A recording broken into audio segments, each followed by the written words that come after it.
Let's look at a couple examples of arc length.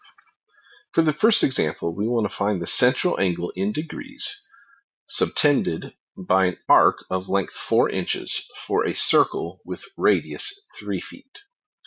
So just as kind of a quick review, if we have a circle and we have a central angle, so there's an angle at the center of the circle, and it has sort of two legs, two sides extending outwards from that center angle outwards to the circle. The angle that we're trying to find is in the middle, which we could think of as theta. The length of these two line segments would just be the radius, and then we could use S to represent the length of the arc. And our formula, S is equal to theta R, gives us a relationship between the length of the arc, the measure of that central angle, and the radius of the circle. So let's take the values that we're given here, and we want to go ahead and plug them into our formula and compute the angle. So we are told that the arc is 4 inches, so that means S is 4 inches.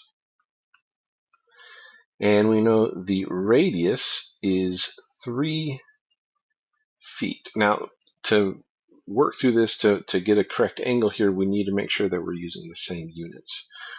And so if we take that 3 feet and we multiply by a conversion factor, we know 1 foot corresponds to 12 inches. So really, the radius is 36 inches. Okay, so let's take our arc length formula. We have S is equal to theta R. We know S, we know the length of the arc is 4 inches. And we know we're trying to find theta, and we know R is 36 inches. So to find theta, we just have to divide that 36 over. So 4 over 36 is equal to theta. And if we simplify that, 4 goes into 36 9 times. Right? So theta is equal to 1 over 9. Now, remember, by default, theta must be in radians. Okay, so that means this 1/9 is a radian measure, and for this particular problem, we want to define it in degrees. So we do have the angle in radians, we just need to convert it to degrees. And so just kind of as a review here, if we take 1/9 in radians, to convert it, we're going to multiply by a factor, a conversion factor here. And we know that pi radians is equal to 180 degrees, right? That's pi radians and 180 degrees both represent half of a revolution around a circle. And I'm going to put pi in the denominator because this is already in radians, right? The 1/9 was in radians, and I want to have radians in the denominator so they cancel out. So when I take 1/9 times 180 degrees over pi, I will end up getting 180 degrees over 9 pi. And I can go ahead and reduce that. How many times does 9 go into 18? Twice, right?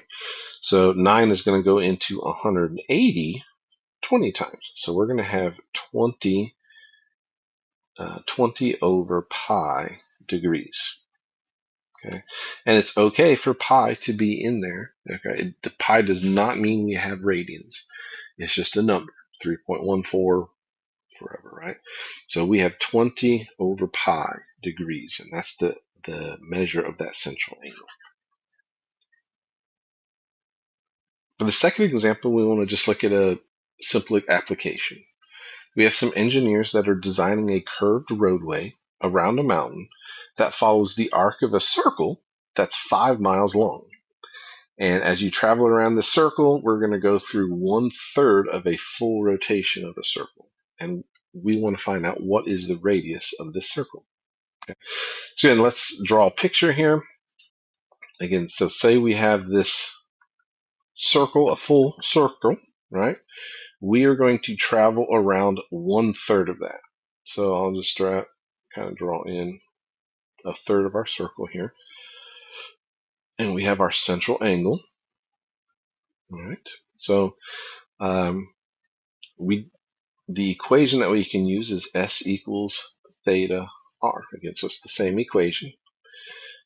The length of our arc is 5 miles.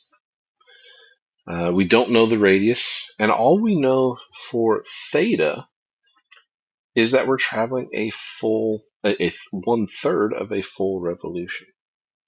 So how much is a full revolution?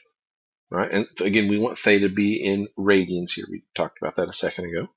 So a full revolution in radians is 2 pi, and I'm going to compute 1/3 of that. So theta is going to be 2 pi over 3. Okay. So theta is 2 pi over 3. We know S is 5 miles, and our goal is to find R. So we just plug those into our formula. We have 5 miles for S. We have 2 pi over 3 for theta, and then we're going to multiply by an R. So to solve for R, we just need to multiply, or we need to divide both sides by this 2 pi over 3. And when you divide a fraction, you multiply its reciprocal. On the right side, they're going to cancel out. So we're going to have 5 times 3 over 2 pi. Remember, we're multiplying reciprocal, is equal to R. Okay, so the radius of this circle is going to be 15 over 2 pi. And what units is that going to be in? Well, the units of our radius must equal the units of the arc. And the arc within miles. So our radius is 15 over 2 pi miles.